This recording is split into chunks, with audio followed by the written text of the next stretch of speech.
뭐 열세 있긴 하지만 장애인들도 거의 진짜 공원 등에서 언니 화장실을 때 제일 많이 진 것 경우가 같아요. 있습니다. 프로도에서. 그런데 공용 화장실 대부분에 장애인 편의시설이 설치되어 있지 않아서 장애인들이 불편을 겪고 있습니다. 안준호 기자입니다. 목포 평화광장의 공중 화장실입니다. 장애인용 전용 화장실이 있고 자동문은 물론 대소변기 옆으로 장애인들을 위한 손잡이가 설치되어 있습니다. 공간도 넓습니다. 휠체어를 탄 장애인들이 화장실을 이용하기 위해서 이처럼 넓은 공간이 필수적입니다. 다른 곳에 있는 공원 내 공중 화장실 상황은 어떨까? 목포 버스터미널 앞에 조성된 산책로입니다. 중간에 공중 화장실이 있지만 장애인 전용 화장실은 없습니다.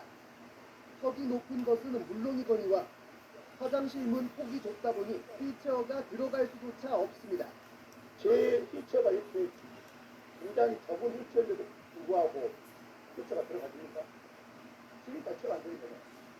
인근의 또 다른 공원 내 공중 화장실들도 장애인 편의시설이 부족하기는 마찬가지. 시민들도 지자체의 무관심한 장애인 정책을 비판하고 있습니다. 장애인들이 집에서 이제 나오고 싶어요. 근데 이제 이런 것 때문에 못 나오고 있는 경우가 많이 있거든요. 일체가 나서니까 이제 좁으면 못가잖아요. 화장실 출입문 앞에 점자 블록도 없는 등 시각 장애인을 위한 배려가 보이지 않는 곳도 많습니다.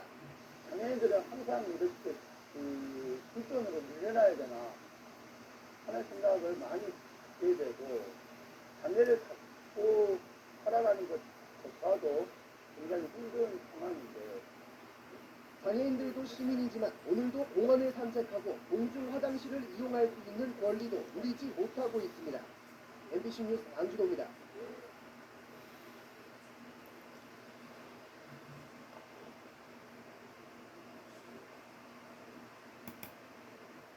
공원 등을 산책할 때 누구나 이용할 수 있도록 화장실이 마련되어 있는데요. 그런데 대부분 공원 내 공용 화장실에 장애인 편의시설이 설치되어 있지 않아 장애인들이 큰 불편을 겪고 있습니다.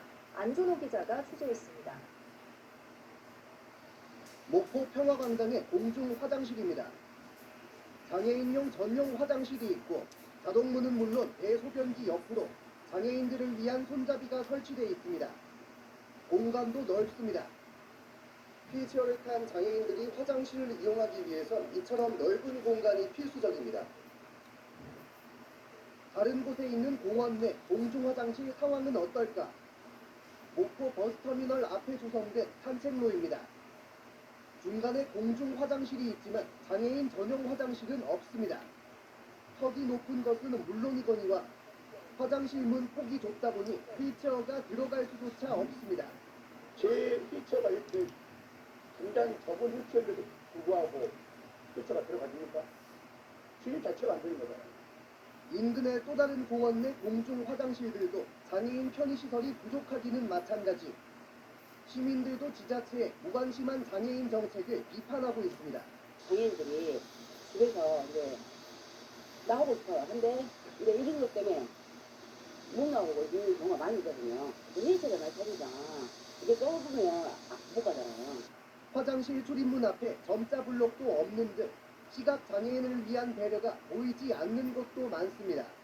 장애인들은 항상 이렇게 뒷전으로 밀려나야 되나 하는 생각을 많이 갖게 되고 장애를 갖고 살아가는 것조차도 굉장히 힘든 상황인데 장애인들도 시민이지만 오늘도 공원을 산책하고 공중 화장실을 이용할 수 있는 권리도 누리지 못하고 있습니다.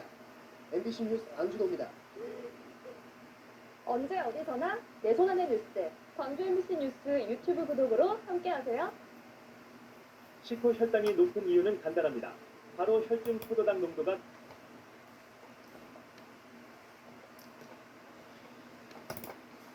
장애인들의 필수품으로 자리 잡은 전동 휠체어나 전동 스쿠터. 그러나 정작 장애인 화장실에서는 사용이 쉽지 않다는 사실 알고 계십니까? 과거 수동 휠체어 규격에 맞춰 정해진 장애인 화장실 면적 기준이 전동 휠체어의 크기를 따라가지 못해 벌어지는 일이라는데요. 자세한 사연 안윤아 기자가 취재했습니다. 전동 휠체어를 타고 장애인 화장실을 이용해봤습니다. 문을 열고 들어가는 데엔 성공했지만 공간이 협소하다 보니 휠체어 방향 돌리기가 쉽지 않습니다. 문을 닫거나 변기에 앉기 위해 휠체어를 이동시켜야 하지만 적잖이 애를 먹습니다. 장애인 화장실 공간이 전동 휠체어 크기에 맞지 않는 건 현실에 맞지 않은 법 기준 탓이 큽니다. 수동 휠체어 크기에 맞춰 폭 1.4m를 최소 기준으로 정한 10년 전 시행 규칙이 아직 적용되고 있는 겁니다. 전동 휠체어나 전동 스쿠터의 활동 반경은 이보다 큰 1.8m에 달해 화장실 폭이 넉넉하게 2m는 돼야 합니다. 장애인용 승강기나 경사로에는 건폐율이나 용적률이 적용이 되지 않고 있습니다. 유독 장애인용 화장실은 예외입니다. 앞으로 장애인용 화장실에 대한 인센티브를 줘서 넓고 자유롭게 쓸 수 있도록 전동 휠체어나 전동 스쿠터를 이용하는 장애인은 지난 2014년 기준 11만 2천 명, 필요하다고 응답한 수도 26만 명에 이릅니다. 또 정부의 복지 확대 방침에 따라 건강보험공단이 해마다 1만 명에 가까운 장애인에게 전동 휠체어나 전동 스쿠터를 무상 제공하고 있습니다. 하지만 과거에 머물고 있는 법기준, 현실을 따라잡지 못하는 탁상 행정 탓에 장애인들의 불편이 계속되고 있습니다. YTN 안윤학입니다.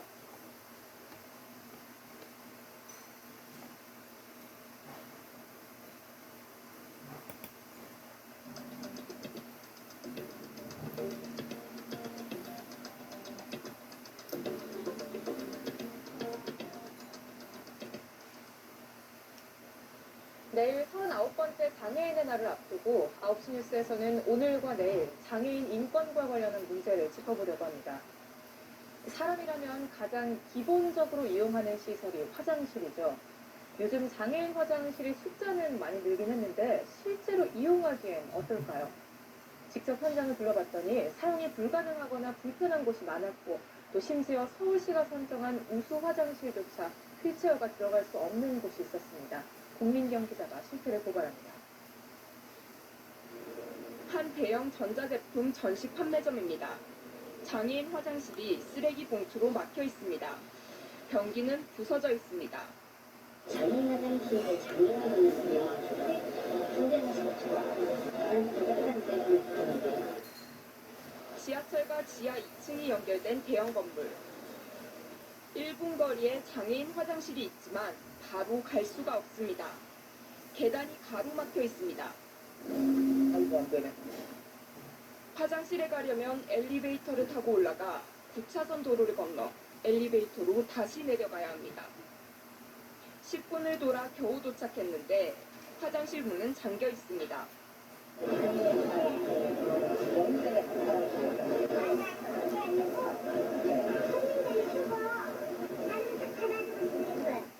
이 건물은 재작년 상업시설로 리모델링 됐습니다. 구청은 장애인 편의성을 점검해 허가를 내줘야 합니다. 하지만 형식적입니다. 출입구가 여러 개라고 하면 하나라도 정상적으로 이제 장애인분들이 들어갈 수 있게 조정된다고 하면 저는 되는 걸로.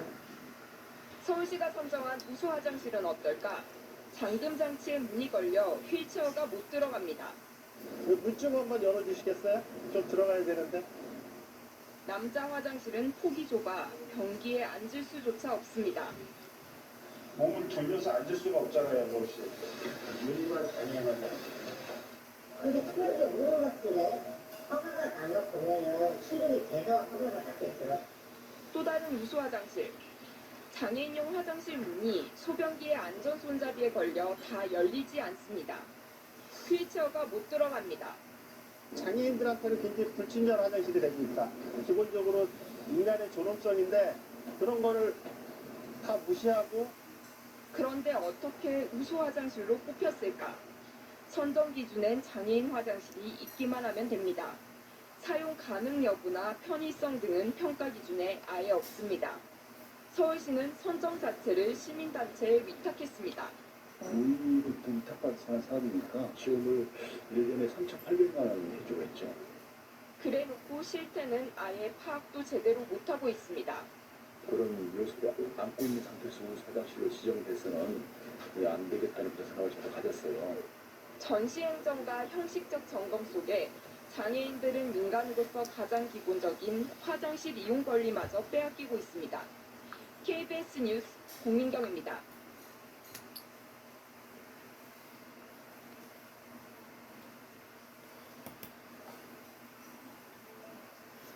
트레이닝 시작했어요. 트레이닝. 요즘 웬만한 공공장소에는 장애인 화장실이 설치되어 있습니다. 그런데 불편한 몸을 이끌고 찾아간 화장실을 정작 이용할 수 없다면 기분이 어떨까요? 명품 도시를 표방하고 있는 세종시에서 오늘도 일어나고 있는 현실입니다. 현장 24 이상곤 기자의 보도입니다. 전동 휠체어를 탄 장애인이 화장실을 이용하려고 힘겹게 문을 열고 건물에 들어갑니다. 하지만 장애인 화장실을 이용할 수 없었습니다. 내부가 청소용품으로 가득하기 때문입니다. 또 다른 건물, 아예 장애인 화장실 문을 잠가놨습니다. 장애인 화장실은 어느 빌딩이든 있긴 있는데 있으면 뭐 하냐는 거죠, 제 말은. 뭐 사용이 전혀 안 되는 상황으로 가버리면 차라리 없는 것보다 어느 때는 더 화가 나는 경우가 있어요. 장애인 화장실이 아예 청소도구함으로 변경된 곳도 있고 각종 쓰레기를 모아둔 곳도 있습니다. 문을 잠가놓은 방법도 다양합니다. 누군가 사용하는 것처럼 불을 켜놓거나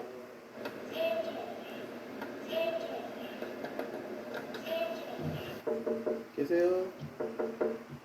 문 앞에 물건을 쌓아둔 곳도 있습니다. 잠긴 문에 고장 수리 중이라는 안내 문구가 붙은 화장실도 발견했습니다. 대변기가 고장나 사용이 금지된 장애인 화장실입니다. 한번 들어가 보도록 하겠습니다. 문을 직접 내려보니 정상적으로 작동하는 것을 확인할 수 있습니다. 건물 관리자는 한결같이 일반인들이 장애인 화장실을 무분별하게 사용해 어쩔 수 없었다고 해명합니다. 전기 위에 온물이 막 묻어있고 무슨 뭐 라면 같은 거 갖고 막 쏟고 막 그런 거 휴지를 막 함부로 막 뜯지 말아가지고 진짜 쳐놓고 일반인들 술 많이 쓰는 거지. 그리고 막 바로 찔찔하면 여기로 들어가서 다 토해놔. 그거 감당이 안 돼요. 우리가 저희가 가려운 거죠. 최근까지 세종시청에 수백 건의 민원이 접수됐지만 과태료 부과는 단 한 건도 없습니다. 심지어 이를 관리 감독할 부서가 입주한 상가의 장애인 화장실도 마찬가지 상황이었으니 할 말 다 했습니다. 공공화장실 등에 관한 법률상에는 과태료를 부과 징수하도록은 돼 있으나 부과 기준이 사실 마련되어 있지 않은 세종시를 비롯해 각 지자체는 장애인 복지를 한 단계 높이겠다며 저마다 거창한 계획을 세우고 있습니다. 하지만 생리현상 해결을 위한 화장실도 편하게 다니지 못하는 게 우리나라 장애인들의 현실입니다. YTN 이상곤입니다.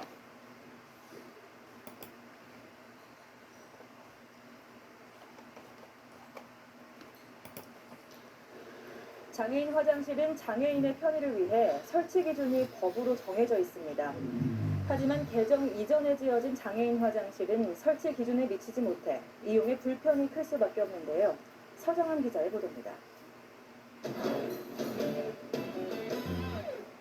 지체장애 1급인 김병민 씨는 공원 화장실 이용이 두렵습니다. 좁은 입구에 휠체어가 들어설 수 있을까 걱정이 앞서고 가파른 경사로에 뒤로 넘어갈 뻔하기도 합니다. 어렵다리 화장실에 들어갔지만 화장실 칸 문이 좁아 이용조차 어렵습니다. 화장실 여기 이용할 수 없어요. 참고 다른 데로 가야 될 것 같아요. 주변에 지하철역 있으면 지하철역으로 가야 될 것 같아요. 야외에서 화장실을 가지시는 걸 좀 꺼려하죠. 들어가서 입구부터 저렇게 경사로가 돼 있는데 들어가서 이게 다 통틀어서 이미 알고 계신 거죠. 또 다른 공원의 화장실입니다. 내부 공간부터 협소합니다. 휠체어가 자유롭게 움직일 수 있도록 1.4m 이상의 길이를 확보해야 하는데 기준에 미치지 못합니다. 손잡이 또한 위아래로 움직이는 회전식 손잡이가 필요한데 이곳은 움직이지 않는 고정식 손잡이가 설치되어 있습니다. 대변기의 중심과 손잡이의 길이는 40cm 이내여야 하는데 중간에 장애물이 가로막혀 있고 실제 길이는 60cm가 넘어 이용에 불편함이 있습니다. 타 자치구도 상황은 비슷합니다. 세면대 높이가 낮아 아래에 휠체어가 들어갈 수 없을 뿐더러 손잡이도 설치되어 있지 않습니다. 이처럼 장애인 화장실의 규격이 다 다른 이유는 무엇일까? 기준에 안 맞는 이유는 우리 편의시설 설치 기준 법률이 나오기 전에 지어진 그 화장실이 있기 때문에 아마 그런 화장실들이 맞지 않는 거 아닌가. 일반인들도 이제 이 순간적인 장애가 올 수가 있어요. 장애인만이 이용할 수 있는 공간이 아니라 모두가 더불어서 이용할 수 있는 그런 공간이라고 생각하신다 그러면 장애인 화장실을 잘 꾸며놓는 게 좋겠죠. 98년 처음 제정된 약칭 장애인 등 편의법. 장애인 화장실에 대한 규정을 시행규칙으로 명시하고 현실에 맞게 개정을 거듭해오고 있습니다. 하지만 법과 행정의 속도차로 인해 장애인들은 여전히 불편한 화장실을 이용하고 있습니다. 딜라이브 서울경기 케이블TV 서정환입니다. 저는 원래 저거 대회 사는 거 별로 밝아하지 않았어요. 막상 며칠 되니까 이게 참 괜찮더라고요. 여기다 머리를 딱 받쳐주고 옆으로 보고 불편하지 않아서 저는 그게 제일 좋았어요. 40년을 앉아서 일하는 생활을 하다 보니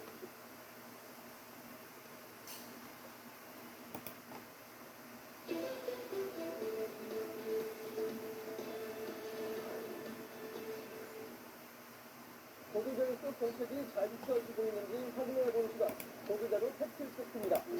광진구는 지난해 3월 불법 광고물을 정비하고 도시 환경을 개선하기 위해 미가로 간판 사업을 예고한 바 있습니다. 현재 이 정책이 어떻게 추진되고 있는지 확인해 보겠습니다.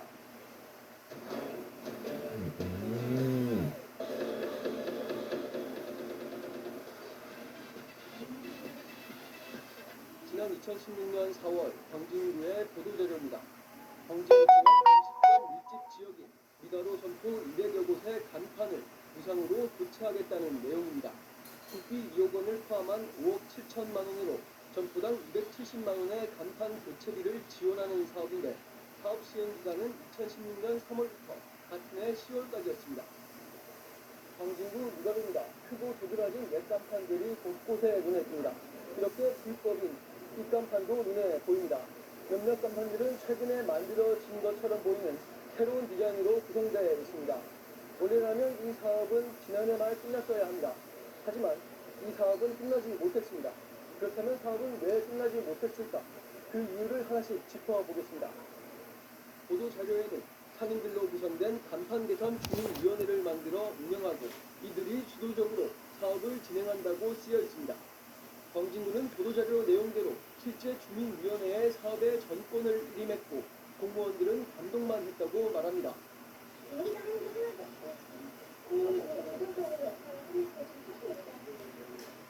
하지만 주민위원회의 얘기는 다릅니다. 간판업체 선정을 시작으로 사업 전반을 그가 주도했다는 것. 주민위원회 측은 광진구가 서울시 5개 광고물 협회 소속 간판업체를 사업자로 선정하도록 강요했다고 주장합니다. 구청에서 지원하고 또 주민들은 그냥 따라가는 그리고 넌 선수해보고 통통하는 그런 식이야. 그 다음에 자포자기가 그런 거야. 결국 주민위원회는 지난해 5월 서울시 5개 광고물 협회와 MOU를 맺어 간판 사업자로 선정합니다. 하지만 협회 회장인 최모 씨가 공금횡령 의혹에 연루되고 미가로 사업에서 최 씨의 판공비가 지나치게 책정된 문건 등이 확인되면서 계약은 파기됐습니다. 이런 가운데 현재 광진구는 지난달부터 간판 개선 사업을 재추진 중입니다. 올해 내 사업을 완료하지 못하면 국비 2억 원을 반납해야 하기 때문입니다. 하지만 사업을 재추진하는 과정에서 다시 문제가 불거졌습니다. 재추진 사업자 공모에 서울시 5개 광고물 협회 등록 여부에 상관없이 광진군의 110개 업체가 참여했고 공개 추첨을 통해 25개 업체가 선정됐습니다. 그런데 선정된 업체 중에 협회장인 최 씨의 간판 업체도 있어 논란이 일고 있습니다.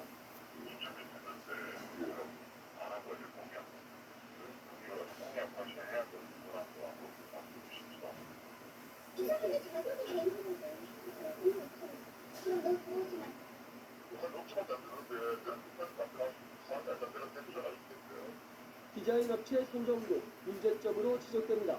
구가 주민위원회 동의를 거치지 않고 디자인 업체 2곳을 선정했기 때문입니다.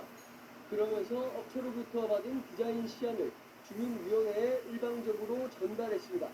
상인들은 새 디자인은 획일적이라 업소 특성이 반영되지 않고 조도도 낮은 편이라 눈에 띄지 않을 것이라 말합니다. 이 때문에 구청 실적만 쌓을 뿐 실제 거리 미관 개선은 효과적이지 않을 거라는 돌멘 소리가 나옵니다. 그래서 전혀 무시가 되고 그냥 일괄적으로 그러면은 정부에서 왜 돈을 내니까 나라니 시장인의 거리가 아니라는 거 이에 대해 그는 간판은 통일성이 있어야 환경 개선 효과가 크다는 입장.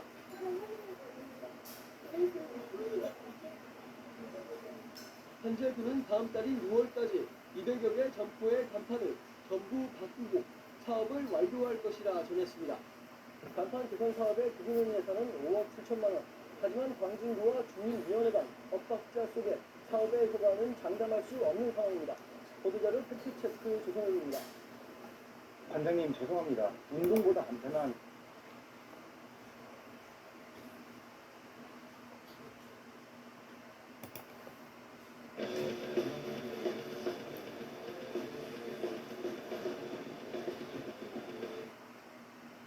서울시는 오는 2022년까지 1에서 8호선 모든 지하철역에 엘리베이터 설치를 추진하고 있습니다. 지하철역을 다른 사람 도움 없이 엘리베이터로 자유롭게 이용할 수 있도록 하겠다는 겁니다. 그런데 아직까지 추진을 시작하지 않은 곳만 16곳으로 확인됐습니다. 목표 기한까지 잘 추진될 수 있을까요? 이재용 기자가 보도자료 팩트체크에서 알아봤습니다. 목숨을 담보하는 겁니다. 사람들이 돼야죠. 저희 생각하고 있고요. 위험한 그런 곳이었고요. 아직까지 화가 나는 부분이네요. 일괄적으로. 2년 전 사망사고가 발생한 신길역 환승 구간입니다. 휠체어 리프트를 이용하기 위해 장애인 한 명이 역문 호출 버튼을 누르려다 계단 아래로 추락한 겁니다. 5 이상 10만 원 정도의 보상을 해줄 수 있다라는 이런 선례를 남겨서는 안 되기 때문에 너무 화가 어이가 없어가지고 소송을 진행하게 됐고요. 그쪽에서 항소를 하겠다고 하는 거 보면 참 이중적인 태도인 것 같습니다. 계단 쪽에 위치해 있던 호출 버튼은 사고 이후에야 안쪽으로 옮겨졌고 바닥엔 안전구역 문구가 표시됐습니다. 또 엘리베이터는 지난 2월에서야 설치 공사가 시작됐습니다. 떨어질 수 있는 겁니다. 엘리베이터가 만들어지고 있지만 저는 만들어지는 순간에도 이곳 자체가 폐쇄가 돼야 된다고 생각합니다. 서울시가 4년 전에 낸 보도 자료입니다. 오늘 2022년까지 전 역사를 대상으로 대안을 검토해 엘리베이터를 설치한다는 계획입니다.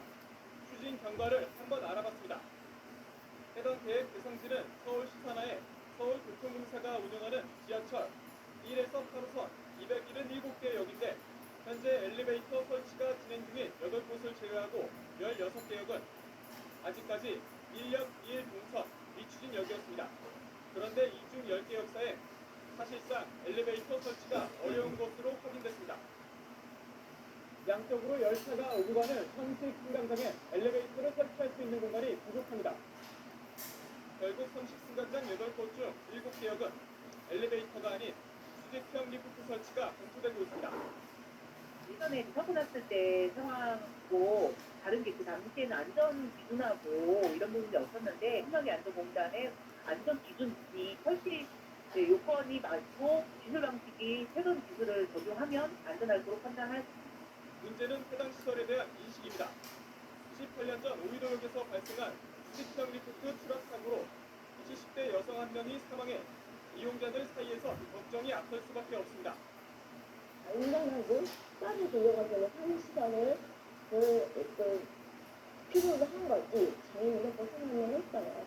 2022년까지 서울시내 전 지하철 역사에 리프트 엘리베이터를 설치하겠다. 그래서 이건 반드시 지켜야 되지 않나. 수직형 리프트마저도 설치할 수 없는 선식 승강장의 상일동역은 난관 그 자체입니다.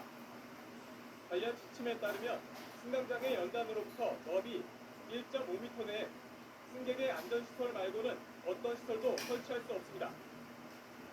이 지침을 위배할 수는 없으니까 이 지침을 좀 완화해 줄 수 있는 조건을 정부에다가 계속 요청을 할 것이고 엘리베이터 설치를 위해 아예 사유지를 매입해야 하는 경우도 있습니다. 까치산역과 대흥역 이야기입니다.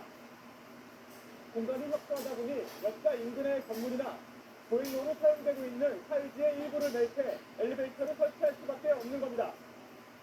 관련 지침에 따르면 단역 보행폭은 2m 이상입니다. 서울교통공사는 내년부터 사유지 매입에 나설 계획입니다. 매입에 실패할 경우 재개발이 추진될 때 재시도할 예정인데 문제는 그 시기가 언제인지 알 수 없다는 겁니다. 서울시의 지하철 1역 1 동선 정책이 사전에 이런 상황을 충분히 검토했는지 알아봤는데 선 발표 후 대응이었습니다. 서울시는 현장 여건을 반영한 용역 결과가 나오기도 전에 지난 4월 1역 1 동선 확보율 100%를 달성하겠다고 밝혔습니다. 국정공사 내부적으로 대응 검토라든지 설계, 공사 요 기간을 산출해서 정한 그냥 설정한 목표라고 봅니다. 이번에 당시에는 사실 될지 안 될지 예상은 못하실 것 같아요. 용역이 진행 중인 과정에서 대안이 나올 거라는 걸 전제로 하고 지금 목표 기한을 설정했다는 거네요. 그렇게 이해하시면 됩니다. 지난 19년간 지하철역에서 휠체어 리프트 사고로 숨진 사람만 5명입니다. 충분한 검토 없이 안전과 국절대 정책을 약속하는 건 이용자들의 가슴을 두 번 아프게 하는 일입니다. 보도자료 팩트체크 이재용입니다.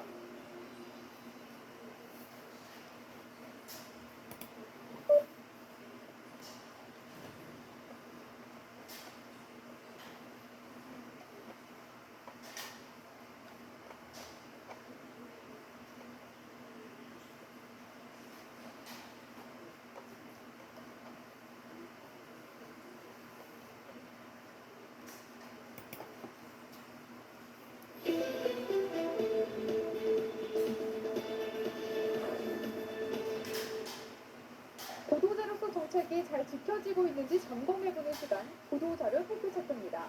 종로구는 금연구역을 확대해 보행자와 주민들의 간접 흡연 피해를 막겠다는 내용의 보도자료를 내놨습니다.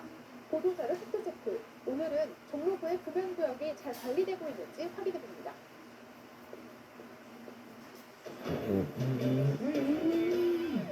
종로구가 2015년 11월에 내놓은 보도자료입니다. 도시공원 4개소에 금연구역을 추가 지정하고 금연구역을 관리해 주민과 보행자를 간접 흡연으로부터 보호하겠다는 내용입니다. 추가 지정했다는 금연공원 4곳을 찾아가 봤습니다. 한결같이 입구에 금연구역임을 표시하는 편말이 세워져 있습니다. 금연구역으로 지정은 돼 있는 겁니다. 그렇다면 관리는 잘 되고 있을까?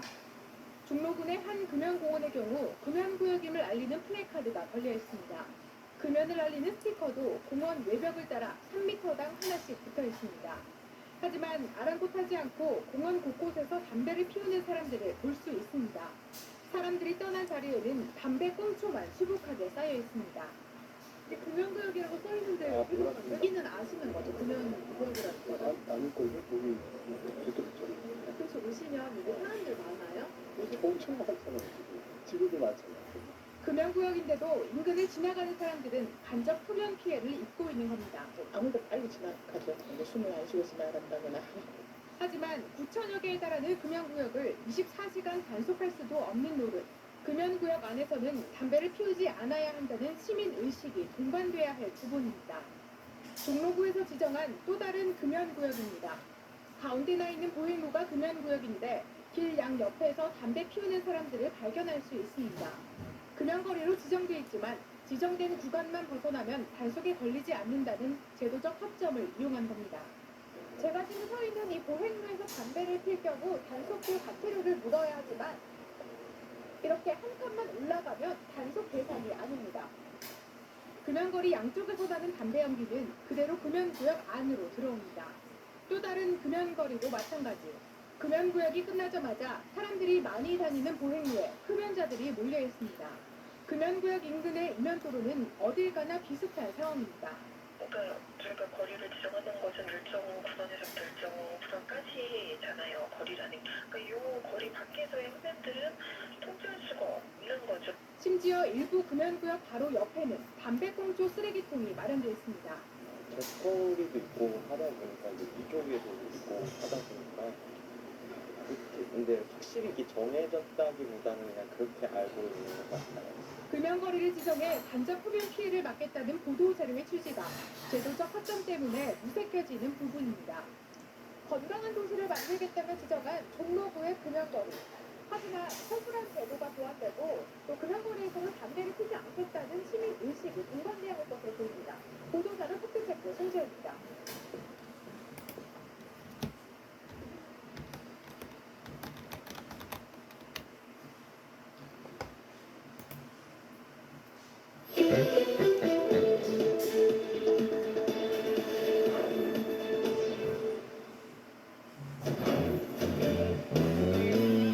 보도자료 속 정책과 사업들이 잘 지켜지고 있는지 점검해보는 코너 보도자료 팩트체크입니다. 종로구는 지난 2015년 자전거 이용 활성화 사업을 추진한다는 내용의 보도자료를 내놨습니다. 보도자료는 자전거 이용 시설을 정비하고 자전거 이용자를 늘리기 위한 각종 프로그램을 마련한다는 내용을 담고 있습니다. 경복궁 교차로에서 사직터널 입구까지 자전거 도로를 조성하고 노면과 표지판도 정비해 자전거와 보행자가 안전하게 통행할 수 있도록 한다는 내용입니다. 이 구간에 자전거 도로가 조성되어 있는지 확인해 봤습니다. 실제로 자전거 도로는 설치되어 있었고 노면과 표지판도 정비되어 있는 상태입니다.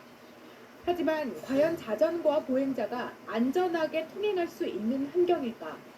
그럼 지금부터 제가 직접 자전거를 타고 사직로를 달려보도록 하겠습니다. 자전거를 타는 뒤로 바짝 차들이 뒤따라오고 경적을 울려댑니다. 택시는 아슬아슬하게 옆을 스쳐 지나가 자전거를 추월합니다.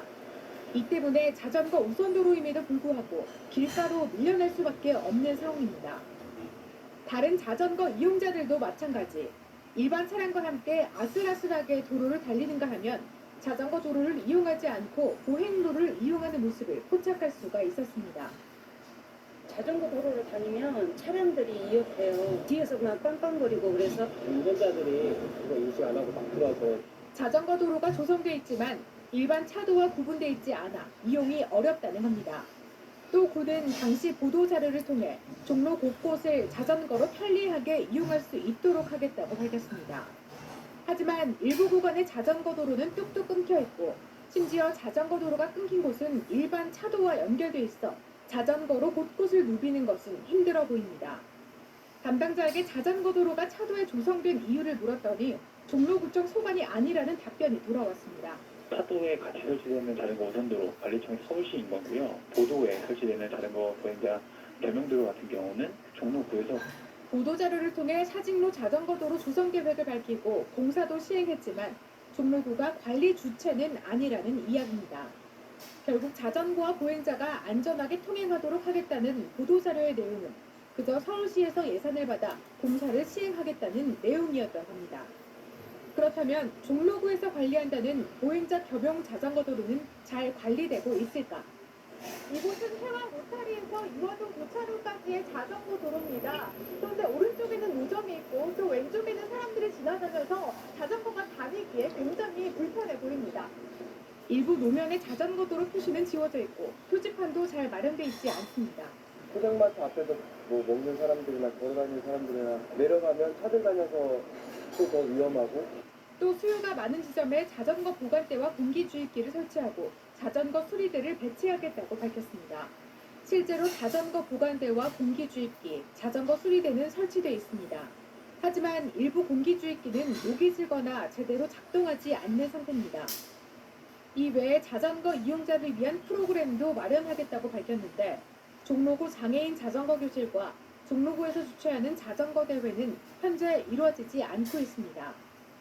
보도자료에 명시했듯이 자전거 거치대에 공기주입기를 설치하고 자전거 수리대를 비치해 놓는 등 자전거 타기 좋은 도시를 조성하기 위한 종로구의 노력은 인정할 만합니다. 하지만 정작 자전거를 이용하는 사람들이 위험하고 불편하다고 느낀다면 과연 종로구를 자전거 타기 좋은 도시라고 말할 수 있을까요? 보도자료 팩트체크 송지현입니다. 혈당 수치 감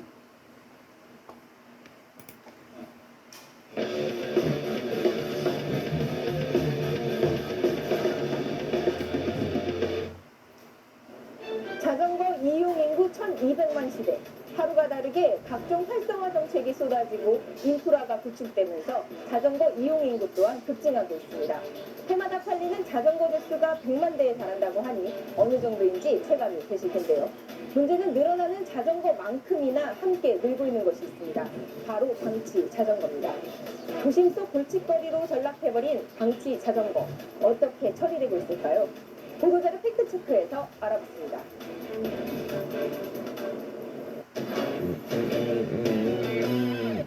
지난 3월 서울시가 배포한 보도자료입니다.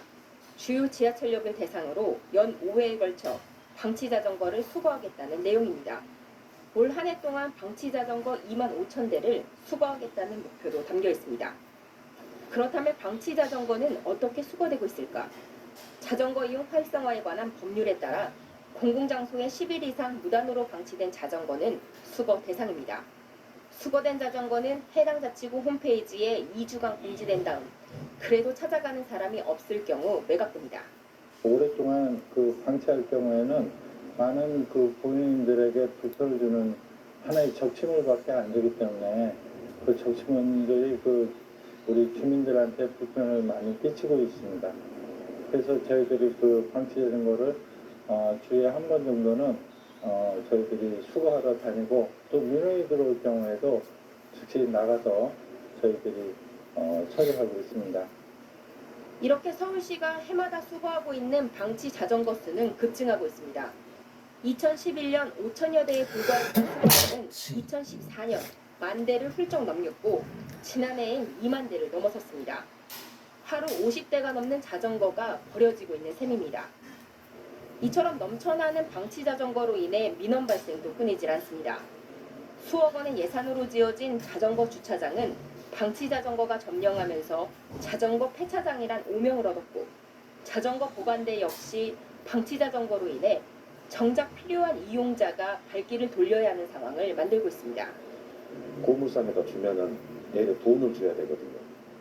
은근히 폐기물이 산업 폐기물로 분류가 되기 때문에 그래서 이사 가시면서 버리고 가시는 분들이 너무 많습니다. 개고장을 한 50대분 붙이면은 한 30대는 수거해 온다고 봐요. 서울시와 자치구가 해마다 특별 점검까지 나서지만 방치 자전거 수가 줄지 않는 것은 무엇 때문일까? 방대한 양도 문제지만 모든 방치 자전거가 수거 대상이 아니라는 데 있습니다. 현재 법령엔 방치 자전거 수거 기준이 구체적으로 명시돼 있지 않습니다. 때문에 서울시가 별도의 가이드라인을 만들어 수거에 나선 상황. 바퀴나 안장이 없거나 부품이 심하게 파손된 자전거가 수거 대상입니다. 보시다시피 이 자전거는 부품이 빠지거나 고장나 보이진 않습니다. 하지만 오랫동안 방치된 것으로 추정되는데요. 문제는 이 자전거는 수거 대상이 아닙니다. 쉽게 말해 누가 봐도 탈 수 없는 자전거만 수거 대상입니다. 방치 자전거를 수거하는데 어려움은 또 있습니다.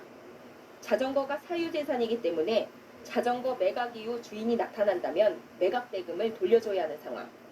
때문에 방치 자전거를 수거하는 데는 한계가 따릅니다. 법에서 기준은 10일간 방치예요. 네. 그거 하나밖에 없어요. 그러면 그 하나의 잣대만 들이대서 그 사유재산인 자전거들을 과연 다 수거하는 것이 맞는 것인지. 일단 저희 군은 현재 운행 불가능한 자전거만 거의 대상으로 합니다. 네. 일각에선 자전거 등록제 의무화가 대안으로 제시되기도 합니다. 고장나지 않은 채 방치된 자전거의 경우 대다수가 도난 자전거일 확률이 높기 때문 자전거 등록제를 의무화해 도난을 막는다면 방치 자전거 또한 줄일 수 있다는 설명입니다. 등록제가 의무화가 되면 방치된 자전거들이 주인을 명확하게 알 수 있으니까 그런 부분에 대해서 저희가 그에 대해서 처리 비용을 청구할 수도 있고 이런 방식으로 여러 가지 방식 강구할 수 있기 때문에 만약 등록제가 정착이 된다면 저희도 근본적으로 해결책이 될 거라고 생각을 하고 있습니다. 곧 자전거 이용 인구가 1,300만 명을 넘을 것이란 전망이 나옵니다. 늘어나는 자전거 수만큼이나 버려지는 자전거 수 또한 필연적으로 늘어날 텐데요. 강제 수거 기준에 대한 법적 근거 마련도 필요하지만 그 이전에 양심을 내다버리지는 않았는지 생각해봐야 하지 않을까요? 고장난 자전거 역시 분리배출해야 하는 폐기물이라는 사실 기억해야 할 겁니다. 지금까지 보도자료 팩트체크였습니다.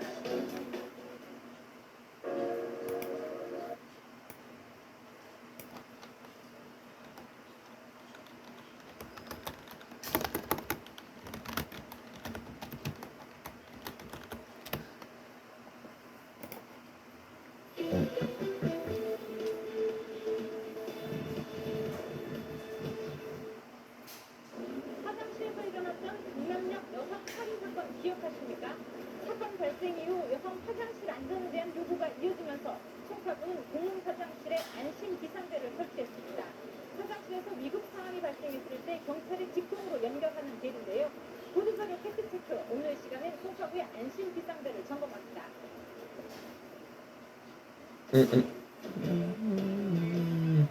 송파구가 지난해 6월 배포한 보도자료입니다. 공원 내 여성 화장실 전체에 비상벨을 설치한다는 내용입니다. 범죄나 위급 상황이 발생했을 때 벨을 누르면 112에 신고되는 시스템입니다. 먼저 비상벨이 잘 설치되어 있는지부터 점검해봤습니다. 무작위로 대여섯 곳의 화장실을 확인한 결과 좌변기 옆으로 주먹만한 크기의 벨이 설치되어 있는 걸 확인할 수 있었습니다. 실제 33개 공원 여자 화장실을 포함해 전체 43개 공중 화장실에 비상벨이 설치되어 있습니다. 그렇다면 목적에 맞게 작동은 잘 되고 있을까? 당시 구는 연동 체계에 대해 비상벨이 작동하면 경광등이 울리고 112에 신고 접수된 후 가까운 지구대로 출동 지시가 간다고 말했습니다. 비상벨의 작동 여부를 확인해 보기로 했습니다. 송파구는 공원에 있는 공중 화장실입니다. 여자 화장실 변기 옆으로 이렇게 벨이 설치되어 있는데요. 직접 한번 불러보겠습니다.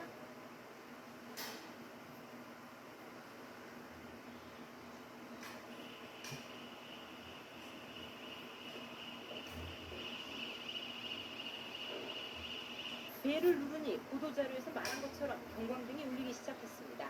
사이렌 소리 때문에 화장실에 있는 사람들이 위급 상황을 감지할 수 있었고 지구대에서 출동한 경찰이 이곳 화장실에 도착했습니다. 벨을 누르고 경찰관이 현장에 도착하기까지 걸린 시간은 4분여. 별도로 전화를 걸지 않고도 경찰관이 출동하는 걸 확인할 수 있었습니다. 제가 발생했을 때 네네. 누르면 네. 서울청 네. 112 지정센터에 서울청? 네, 서울청 네. 112 지정실에 네. 바로 위치하라고 네. 써있습니다. 송파구의 안심 비상벨은 점차 확산됐습니다. 서울시가 벤치마킹에 지난해 12월 7억 5천만 원을 들여 서울시 전 공원 화장실에 비상벨 4천여 개를 설치한 겁니다. 서울시에 전체적으로 이제 수요 조사를 했습니다. 그래서 전체 25개구 전체를 작년 12월 달에 공중 화장실에 대해서 설치를 완료했고요. 서울시에서 주변 관리하는 공원에 대해서도 올 6월 달에 전부 다 설치를 완료했습니다. 그 비상벨은 서울시 전체에 공중 화장실 설치가 다 되었다고 볼 수 있습니다. 한 발 더 나아가 송파구는 공중 화장실이 아닌 개방형 화장실까지 안심벨을 확대하기 위해 조례도 개정합니다. 비상 알림 장치 또는 유사한 안전 장치를 주민들이 이용하는 화장실 어디든지 설치할 수 있도록 지원 근거를 마련한 겁니다. 하지만 몇 가지 아쉬운 점도 있었습니다. 비상벨을 설치한 이후 1년간 30건이 경찰청에 접수됐는데 위급 상황이나 응급 상황이 아닌 오인 신고와 장난 신고가 대부분이었습니다. 아이들이 호기심에 눌러본다거나 불법 주차 차량을 빼달라고 신고하는 어이없는 경우도 있었습니다.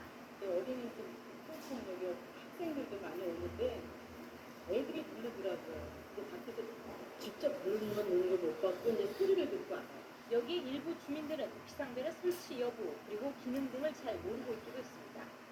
근데 주민들이 그렇게 알고 이용하면 되는데 그냥 무심히 지나가면 뭐 쓰라고 안 하고 하니까. 송파구의 안심 비상벨은 언제 일어날지 모르는 위급 상황에 대비해 설치해 놓은 겁니다. 비상벨이라는 작은 아이디어가 서울시의 큰 정책이 된 데는 분명 이유가 있을 겁니다. 주민들의 안전을 조금 더 보장하자는 데 공감하고 있는 건데 안전을 목적으로 설치된 벨을 장난삼아 눌러본다거나 허위로 신고하는 일은 없어야 할 겁니다. 보도자료 팩트체크였습니다.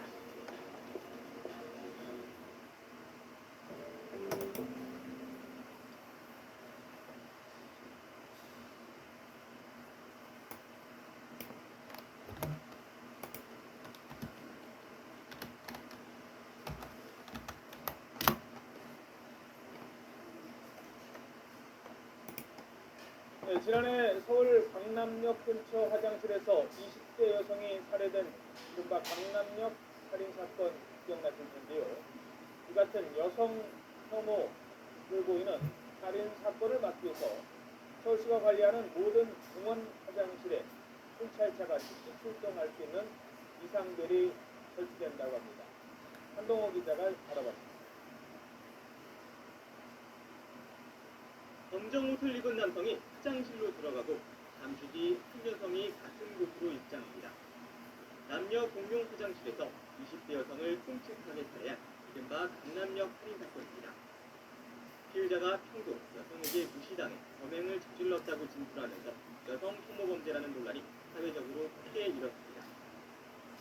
다른 사람 세상에서 뭐 이런 일들이 여러 보건들에서 일어나고 있는 것인데 모르겠습니다. 이런 화장실 범죄를 예방하기 위해 한강공원과 서울시 직영공원의 여성, 장애인 화장실 700여 곳에 비상벨 3,900여 개가 설치됩니다. 이 가운데 자치구가 관리하는 공원 화장실 490여 곳에 비상벨 2,600여 개 설치가 완료됐고 나머지도 오는 3월까지 설치가 끝납니다. 비상벨을 누르면 과거엔 사이렌과 경광등만 작동했지만 이제는 벨만 눌러도 자동으로 신고돼 경찰과 통화할 수 있고 경찰차도 출동합니다.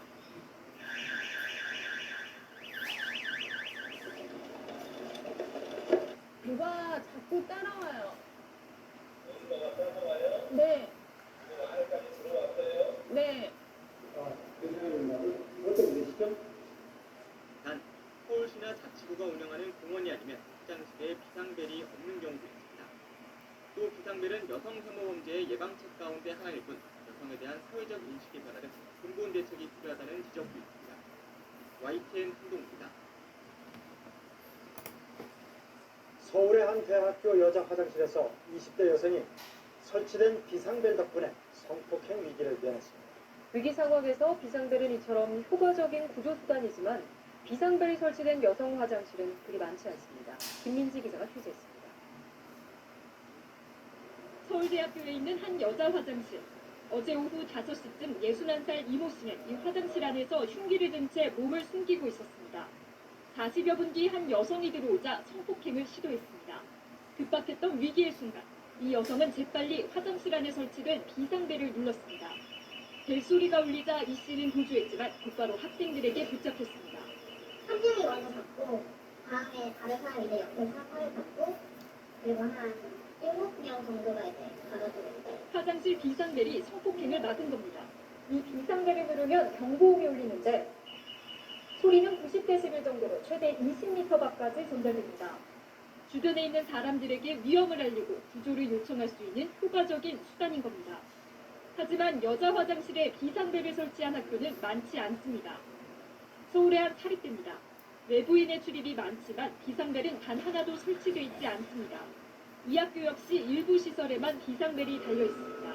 뭐라고 이제 생각을 해보면 되게 불안하고 최소한의 비상벨이라도 생겨야 될 것 같고 설치 비용을 제외한 비상벨 가격은 평균 5만 원.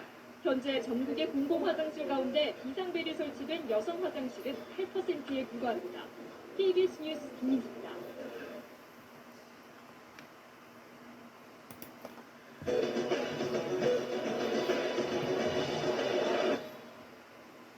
요즘 초등학교 화장실 모습인데요.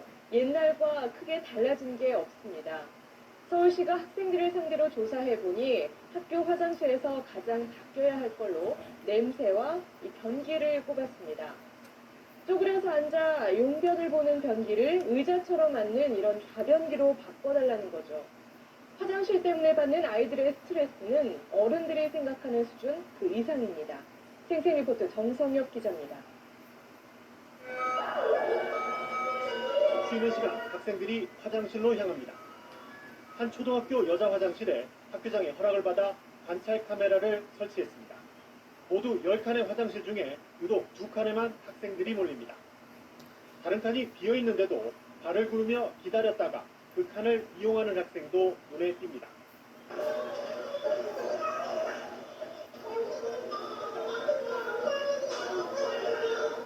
학생들이 몰리는 화장실 2칸엔 앉아서 용변을 보는 좌변기가, 나머지 8칸엔 쭈그려 앉아 용변을 보는 화변기가 설치된 곳입니다. 집에서 본 적이 없는 화변기를 접한 저학년 학생들은 당황스럽기만 합니다. 학교 왔을 때 어땠어요? 좀 화장실 닦고.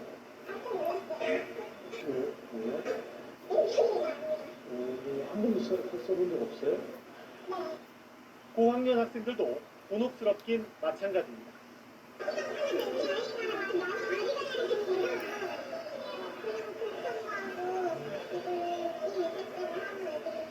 1학년 때하고 6학년 때하고 달라진 거 있어요? 남학생들도 사정이 다르지 않습니다. 학교에서 쭈그려 싸는 거 몇 번이에요, 얘가? 이렇다 보니 무조건 참는 학생도 있습니다. 왜 물을 안 마셔요?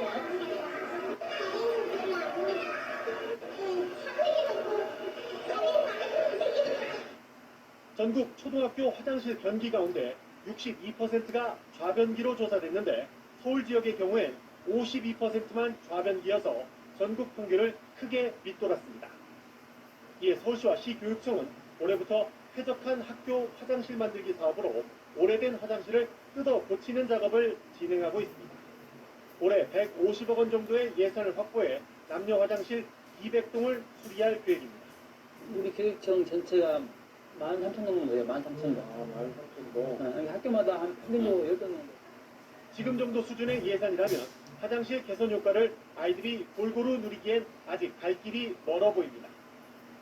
21세기를 사는 우리 아이들이 학교에서 용변 보는 문제로 스트레스를 받는 현실을 고민해야 할 때입니다.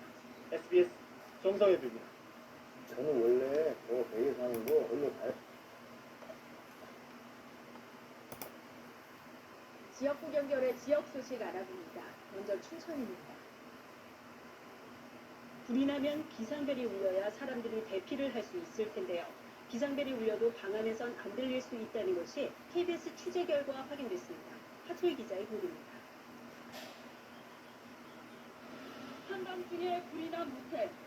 각 층마다 화재 비상벨이 설치돼 있었지만 방 안에 있던 일부 투숙객들은 벨소리를 못 들었다고 주장합니다.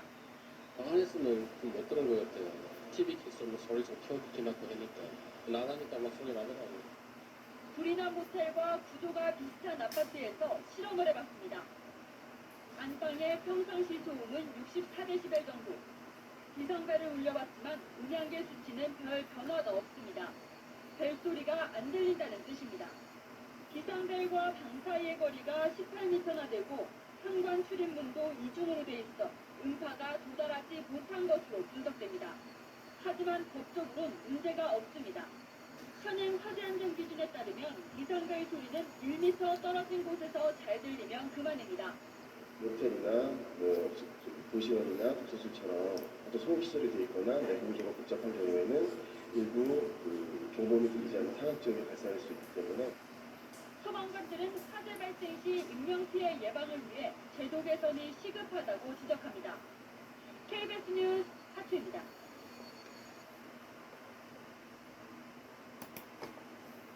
안전 사각지대로 여겨졌던 공원이나 상가의 공중화장실에 7월부터 비상벨 설치가 의무화됩니다. 하지만 비상벨을 설치했다 해도 관리가 쉽지 않다 보니 종종 먹통인 경우가 발생하는데요. 이를 보완할 기술이 개발됐습니다. 이몽렬 기자의 보도입니다.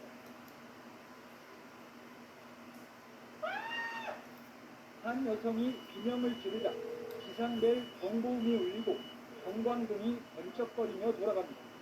동시에 경찰서 112 상황실로 바로 연결돼 양방향 통화가 이뤄집니다. 네, 여보세요. 한 대형 통신사가 개발 보급 중인 공중화장실 범죄 예방 기능형 감지 장치입니다. 도와주세요, 살려주세요 같은 기존 구조 요청은 물론 인공지능 기술로 비명 소리나 사선 음에도 경찰에 즉시 연결이 가능하도록 했습니다. 단 한 번 구조 요청을 할 때 필요한 설비이기 때문에 해당되는 부분 디지털 전화를 통해서 여러 사람들이 이 안전사고에 대한 발생 상황을 인지하고 대응할 수 있게 설치한 뒤 실제 눌러보지 않으면 알 수 없는 고장이나 오작동 문제도 통합관제센터에서 실시간 감시로 이상 유무를 판별하고 고수할 수 있도록 개선했습니다. 한 달에 한두 번 현장 점검을 하지만 실질적으로 매일 점검하기는 어렵기 때문에 이런 안심벨 시스템이 있음으로 해서 업무 추진하는데 많은 도움이 되고 있습니다. 이런 가운데 지역 내 공중화장실 기상벨 설치 후 천안이 76%에 이르는 반면 대전 26%, 충남은 평균 34%에 그쳐 빠른 설치가 이루어집니다. KBS 뉴스 임승열입니다.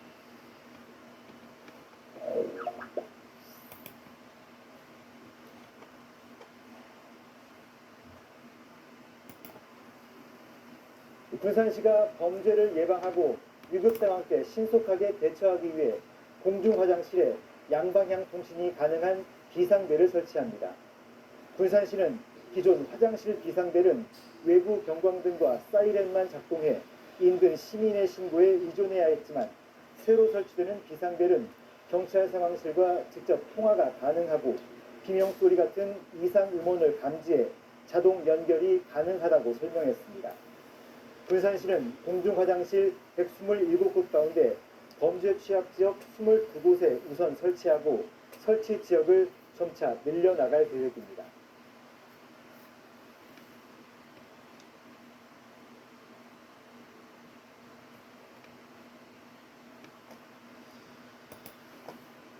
치과 갈 때 방사선적은 바텍의 그린엑스 있는지 꼭 물어보세요. 앞으로 일정 규모 이상의 병원과 정신병원, 정신과의원은 비상벨과 비상군 보안 인력을 갖춰야 합니다. 보건복지부는 이런 내용들이 담긴 의료법과 정신건강복지법의 시행규칙을 개정했다고 밝혔습니다. 법 개정이 이뤄지면 비상벨 작동 시 근거리에 있는 경찰이 출동하는 시스템이 갖춰집니다. 또 보안요원을 배치하면 경찰로부터 교육을 받을 수 있게 됩니다. 이와 함께 의료기관에서 폭행 사건이 발생할 시 의료인 또는 환자에게 상해 이상의 피해를 준 가해자에겐 가중 처벌이 내려집니다.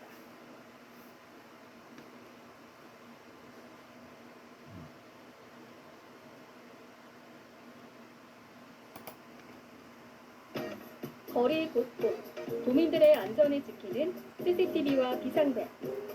위급 상황 시 비상벨을 눌러주세요.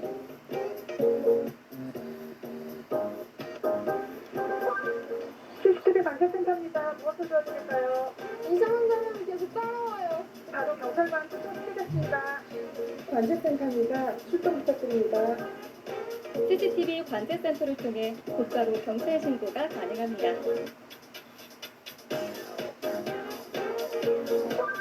숨이 잘 안 쉬어져요. 도와주세요. 잠시만 기다려 주십시오. 구급차를 보내드리겠습니다. CCTV로 현장을 확인할 수 있어 신속하게 대응할 수 있습니다. 주변의 CCTV와 비상벨 위치를 기억해 두세요. 모두의 안전과 행복을 지키는 첫걸음입니다. 이 캠페인은 제주특별자치도와 함께합니다.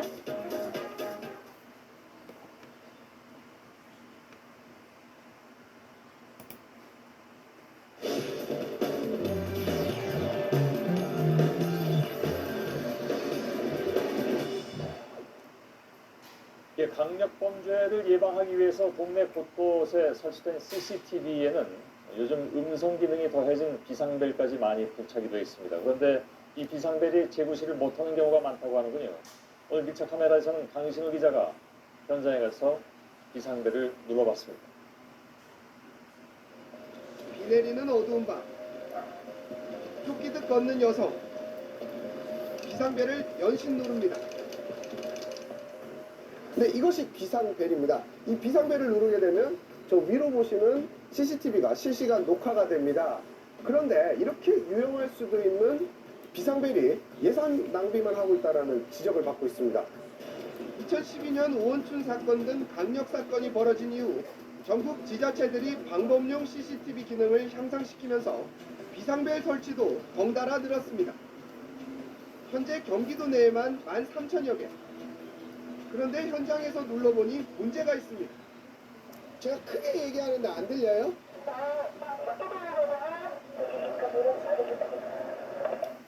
제가 이렇게 가까이서 불렀지만 안에서는 제대로 들을 수 없다고 합니다. 반대로 현장에서 관제실 소리가 들리지 않는 곳도 있습니다.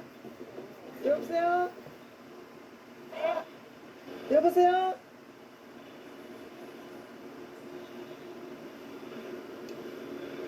그래서 마이크를 가까이 안 하는 것 같아요.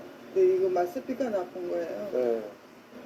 오원춘과 박충봉 사건이 일어난 곳과 인접한 주택가입니다. 이곳에도 이렇게 비상벨이 있는데요. 어떤 시스템으로 운영이 되고 있는지 제가 한번 눌러보겠습니다. 여러 차례 눌러봤는데 불은 들어와 있는데 작동을 하지 않고 있습니다. 이같이 제대로 작동하지 않아 수리를 받은 비상벨은 지난해 수원시에만 110여 개, 10개당 1개꼴입니다. 고장만이 문제가 아닙니다. 비상벨을 누르면 얼마나 빨리 반응이 오는지 제가 한번 확인해 보겠습니다.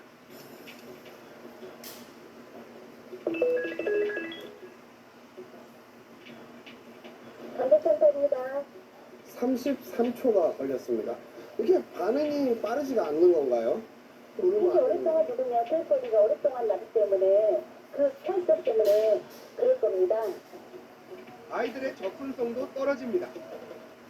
네, 이곳 어린이 보호구역에도 이렇게 비상벨이 설치는 돼 있습니다. 이 비상벨 설치의 높이를 한번 보면 170cm가 됩니다. 때문에 키가 작은 어린아이들 같은 경우에는 이 비상벨을 누르기가 힘이 듭니다. 비상벨 주변 환경도 문제입니다.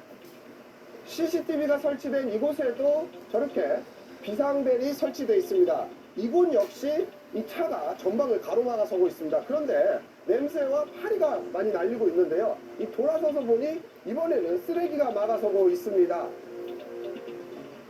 실제로 쓰레기 수거 장소로 쓰이는 곳에 비상벨이 여러 군데 설치되어 있습니다. 근데 이곳에 있는 비상벨은 다행히 차나 쓰레기로 막혀 있지는 않은데 이런 난간이 떡하니 버티고 있어서 누르기가 상당히 부자연스럽습니다. 이뿐만이 아니라 지나가는 사람 시선 컷으로 한번 잡아주실까요? 사람들이 지나가다가도 여기에 비상벨이 있다는 사실을 알기가 쉽지가 않습니다. 왜 이런 구조로 만드셨나요? 그러면요 저희가 네. AS팀에게 얘기해서 조치하도록 하겠습니다. 네, 바로 이곳이 관제센터입니다. 현장에서 비상벨이 울리면 이곳 직원들이 응대를 하게 됩니다. 평상시에도 이곳 직원들은 24시간 동안 모니터링을 진행하고 있습니다. 하지만 투입된 예산과 인력에 비해 그 효과가 미미하다는 지적도 나옵니다. 경기도 일부 시에서는 지난 9년간 비상벨을 통한 위험이나 사고 신고가 한 건도 없었습니다. 비상벨이 좀 효율성이 떨어진 부분이고 그런 상황에서는 휴대폰을 이용한 신고가 효과적이지 않을까 합니다. 비상벨 설치에 드는 비용은 평균 50만 원. 경기도에서만 64억 원 가량이 투입됐습니다. 이렇다 보니 관리가 어렵다는 이유 등으로 비상벨을 철거하는 지자체가 나오고 있습니다. 오게 돼 있다 보니까 수시로 고장이 나고 있습니다. 고장 요령을 파악이 불가능한 상태입니다. 그야말로 비상벨 관리에 비상이 걸린 겁니다. 제대로 활용하기만 하면 범죄 예방과 범인 검거에 큰 도움이 되는 비상벨. 더 이상 예산 낭비라는 비판을 받지 않도록 이런 주변 정리와 함께 신속한 보수 등 철저한 관리 감독이 필요해 보입니다. 밀착 카메라 강신우입니다.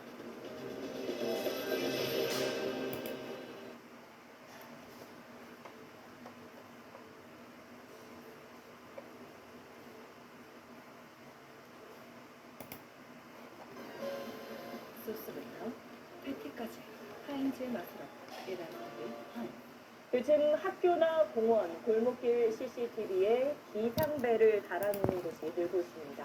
위급할 때 누르면 바로 관제센터와 연결돼 도움을 받을 수 있도록 한 건데 작동이 잘 되고 있는지 시민들은 얼마나 알고 있는지 직원 송혜림 기자가 현장을 점검했습니다. 시민들이 자주 찾는 공원. CCTV 아래를 보면 비상벨이 설치돼 있습니다. 인근 관제센터와 연결된 다목적 CCTV 비상벨인데 눈에 잘 띄지가 않습니다. 시민이 위급한 상황에 처했을 때 이곳까지 와서 비상벨을 누를 수 있을지는 의문입니다. 성인인 제가 팔을 뻗어도 쉽게 닿지 않는 곳에 위치해 있기 때문입니다.